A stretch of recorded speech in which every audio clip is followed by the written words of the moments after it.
Hello friends, आज हम आपको बताएंगे आर्द्रता मिति अध्याय 11 के आंकिक प्रश्नों का हल। मैं वाईपी सर, इस चैनल में आपका स्वागत है। इसके आंकिक प्रश्नों को पढ़ने से पहले इसमें कुछ परिभाषाएं दिए गए हैं, फार्मूले दिए गए हैं, उसको हम बता देते हैं। उसके बाद से आपको हम आंकिक प्रश्नों का हल बताते हैं। इसके पहले हमने ऊष्मा तथा कार्य के आंकिक प्रश्नों का हल बताए हैं। उसके वीडियो का लिंक आपको डिस्क्रिप्शन बॉक्स में मिल जाएगा, तो आप वहाँ से उसको पढ़ सकते हैं। ये देखें, दिया है ओसांक। ओसांक क्या है? Due point. यह ओसांक एक तरह से वह ताप है जिस ताप पर जल वाष्प जो है ओस की बूंद बनकर आसपास के पदार्थों पर जमने लगती हैं, तो उस ताप को हम ओसांक कहते हैं। ठीक है, देखें, ये ओसांक ड्यू पॉइंट इसको कहते हैं। इसकी परिभाषा ऐसे भी दी जा सकती है कि ओसांक वह ताप है जिस पर वायु के किसी आयतन में उपस्थित जलवाष्प की मात्रा उस आयतन की वायु को संतृप्त करने के लिए पर्याप्त होती है। ठीक है, तो यह ओसांक की परिभाषा है। इसके बाद से आता है परम आर्द्रता। परम आर्द्रता या निरपेक्ष आर्द्रता किसे कहते हैं? ये है, इसकी परिभाषा देखें। किसी भी ताप पर वायुमंडल के इकाई आयतन में उपस्थित जलवाष्प के द्रव्यमान को निरपेक्ष आर्द्रता या परम आर्द्रता कहते हैं। ठीक है, और इसकी मात्रा को नापने की क्रिया को हम आर्द्रता मिति कहते हैं, हाइग्रोमेट्री कहते हैं। तो वायु की निरपेक्ष आर्द्रता या परम आर्द्रता ये फार्मूला है जल वाष्प का द्रव्यमान बट्टे वायु का आयतन। ठीक है, ये परम आर्द्रता का फार्मूला है। और सीजीएस पद्धति में इसका मात्रा होता है मात्रक ग्राम प्रति घन सेंटीमीटर, और एमकेएस पद्धति में किलोग्राम प्रति घन मीटर इसका मात्रक होता है। देखिए, अगला टॉपिक है अपेक्षिक आर्द्रता। तो इसकी परिभाषा देखें।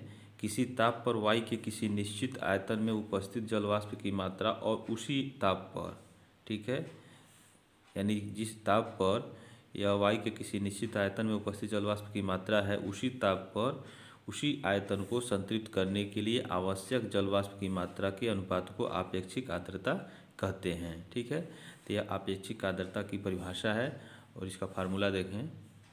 तो देखें, ये आपेक्षिक आर्द्रता का फार्मूला होता है ओसांक पर संतृप्त जलवाष्प ताप और वायु के ताप पर संतृप्त जलवाष्प के ताप के अनुपात और इसमें 100 का गुणा कर दें, तो यह इसका आपेक्षिक आर्द्रता प्राप्त होता है। ठीक है, तो यही इसका जो है फार्मूला है आपेक्षिक आर्द्रता का।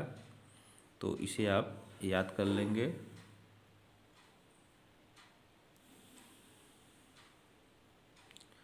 ठीक है, तो अब इसके बाद से कुछ टिप्पणी दिया है। कोहरा है, ओस है, पाला है। ये बहुत ही इम्पॉर्टेंट टॉपिक है, तो यह 2 नंबर में व्याख्या के रूप में आता है, तो इसको आप पढ़ लेंगे। कोहरा, ओस, पाला। ठीक है, तो अब हम आपको बताते हैं इसके आंकिक प्रश्नों का हल। ये पहला क्वेश्चन इसका दिया है, देखें, कह रहा है शुष्काद्र बल्ब यानी शुष्क बल्ब यानी सूखा बल्ब आर्द्रता मापी के सूखे और गीले बल्ब का ताप क्रमशः 10 डिग्री सेल्सियस और 8 डिग्री सेल्सियस है। यदि 10 डिग्री सेल्सियस पर ग्लेशियर गुणांक का मान 2.06 हो तो ओसांक का मान ज्ञात कीजिए। तो यह इम्पॉर्टेंट क्वेश्चन है, यह 1988 में पूछा हुआ है। देखें इसका हल। इस प्रश्न को हल करने से पहले इस वीडियो को आप लाइक कर लें और शेयर कर लें, अधिक से अधिक शेयर करें। और यदि आप इस चैनल को अब तक जो है सब्सक्राइब नहीं किया है, तो हमारे चैनल को आप सब्सक्राइब कर लें, बेल आइकन घंटी को प्रेस कर लें। इससे आपको लाभ यह होगा कि इसके पहले जो भी चैप्टर पढ़ाए गए हैं उसका प्लेलिस्ट आपको चैनल पे मिल जाएगा, तो आप वहाँ से इसको पढ़ सकते हैं। तो देखें, यह शुष्क बल्ब दिया है यानी सूखे बल्ब का ताप जो है 10 डिग्री सेल्सियस दिया है।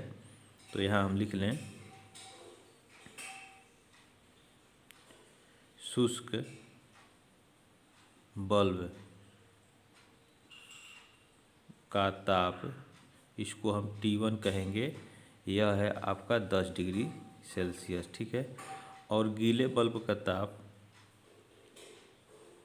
गीले बल्ब का ताप इसको हम T2 कहेंगे, यह दिया है 8 डिग्री सेल्सियस, ठीक है। और ओसांक का मान पूछ रहा है और ग्लेशियर गुणांक का मान दिया है, ग्लेशियर गुणांक का मान है 2.06, ठीक है। और पूछ रहा है क्या, यह आपका पूछ रहा है, यह आपका एफ है, इसको हम एफ से लिखेंगे, ठीक है। ओसांक का मान पूछ रहा है, यानी ओसांक, इसको हम T0 से लिखेंगे, यह पूछ रहा है। तो इसमें फार्मूला होता है ओसांक T0 बराबर T1 minus F T1 minus T2, ठीक है। यह ओसांक का फार्मूला होता है। तो हम इसमें मान रख देंगे, T1 का मान जो है यहाँ 10 रखेंगे और ग्लेशियर गुणांक का मान 2.06 हो जाएगा। T1 का मान यहाँ 10 होगा और T2 8 हो जाएगा, ठीक है। तो 10 ऋण 2.06 गुणे 10 में से 8 गया 2, तो इसका हम इसमें गुणा करके घटा देंगे 10 में से, तो 2 छक्के 12 और 2 दूना 4। तो इसमें से घटाएं तो दशमलव के बाद 2 जीरो यहाँ ले जा सकता है, तो 10 में से 2 गया 8 और 9 में से 1 गया, ये 8 हो जाएगा और 9 में से 4 गया, यह 5 हो जाएगा, ठीक है। तो इतना डिग्री सेल्सियस जो है ओसांक का मान होगा। यहाँ लिख लें ओसांक T0 बराबर, ठीक है। तो यह जो है इसका हल हो गया, यही आपका आंसर हो गया। नेक्स्ट क्वेश्चन देखें। दूसरा दिया है कि एक दिन ओसांक का मान 8 डिग्री सेल्सियस था, जबकि उस दिन वायु का ताप 16 डिग्री सेल्सियस था। यदि 16 डिग्री सेल्सियस तथा 8 डिग्री सेल्सियस पर अधिकतम जलवाष्प दाब क्रमशः 14.03 मिलीमीटर पारा तथा 10.46 मिलीमीटर पारा हो, तो उस दिन की आपेक्षिक आर्द्रता की गणना कीजिए। तो यह इम्पॉर्टेंट क्वेश्चन है, 2007 में पूछा हुआ प्रश्न है। देखें इसका हल। तो देखें आपेक्षिक आर्द्रता का फार्मूला क्या होता है, सूत्र है, चूँकि आपेक्षिक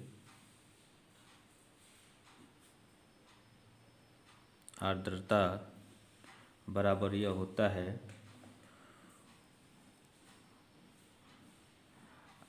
8 डिग्री सेल्सियस ओसांक पर, यानी ओसांक के ताप भी लिख सकते हैं, ठीक है। 8 डिग्री सेल्सियस ओसांक पर संतृप्त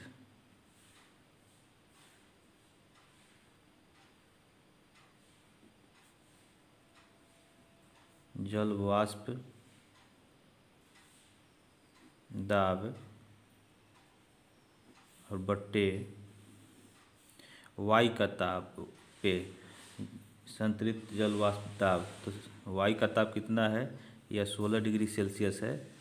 तो यहाँ लिखेंगे 16 डिग्री सेल्सियस वायु के ताप पर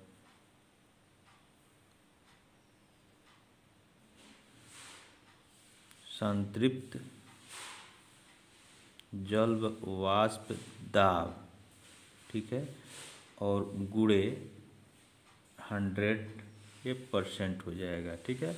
तो इसी पर हम मान रख देंगे। तो 8% ओसांक पर संतृप्त जल वाष्प का दाब कितना है,